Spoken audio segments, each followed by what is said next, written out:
ఛత్తీస్గఢ్లో భారీ ఎన్కౌంటర్ జరిగింది. ఎదురుకాల్పుల్లో 18 మంది మావోయిస్టులు మృతి చెందారు. మరిన్ని వివరాలు మా ప్రతినిధి లింగయ్యని అడిగి తెలుసుకుందాం. లింగయ్య, చెప్పండి, ఛత్తీస్గఢ్ ఎదురుకాల్పులో ఎంతమంది చనిపోయారు?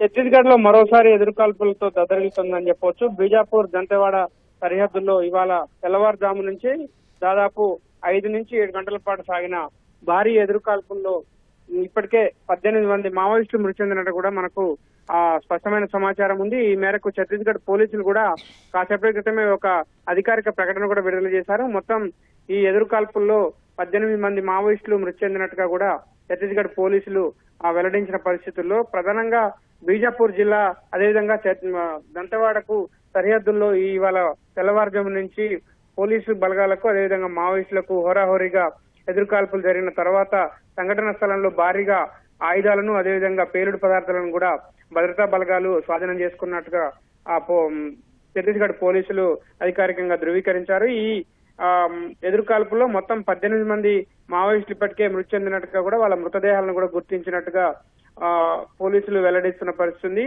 ఈ ఆపరేషన్ లో భారీగా డిఆర్జీ బలగాలు భద్రతా బలగాలు కూడా పాల్గొన్నాయి. దాదాపు 300 నుంచి 500 మంది భద్రతా బలగాలు ఏకదాటిగా బీజాపూర్ జిల్లాలోని అటవీ ప్రాంతాలను ప్రధానంగా అండ్రి అటవీ ప్రాంతంలో కొంత మావోయిస్టు స్థావరంగా ప్రధానమైన కేంద్రంగా ఉంది. ఈ ప్రాంతంలోనే ఎక్కువగా మావోయిస్టు కార్యకలాపాలు సాగుతున్నాయన్న నేపథ్యంలోనే ఉదయం తెల్లవారుజాము నుంచి కూడా మొత్తం బీజాపూర్ అటవీ ప్రాంతాలను జల్లెడపడుతూ వెళ్తున్న మావోయిస్టులు నేపథ్యంలో భద్రతా బలగాలకు మావోయిస్టులకు ఎదురుకాల్పులు జరగడం, దాదాపు 18 మంది ఇప్పటికే మృతి చెందినట్టు కూడా అధికారికంగా ప్రకటించారు. మరికొంతమంది మావోయిస్టులు కూడా మృతి చెందే అవకాశం ఉంది.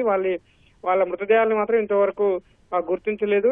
18 మంది మాత్రం గుర్తించినట్టుగా ఛత్తీస్గఢ్ పోలీసులు వెల్లడిస్తున్న పరిస్థితి. ఇది మావోయిస్టులకు పెద్ద ఎదురు దెబ్బగా చెప్పవచ్చు. గత నెలలో జరిగిన ఎన్కౌంటర్ ఎదురుకాల్పుల్లో కూడా దాదాపు 23 మంది చనిపోవడం, తాజాగా 18 మంది చనిపోవడం మాత్రం ఇది మావోయిస్టులకు గట్టి ఎదురు దెబ్బగా చెప్పవచ్చు.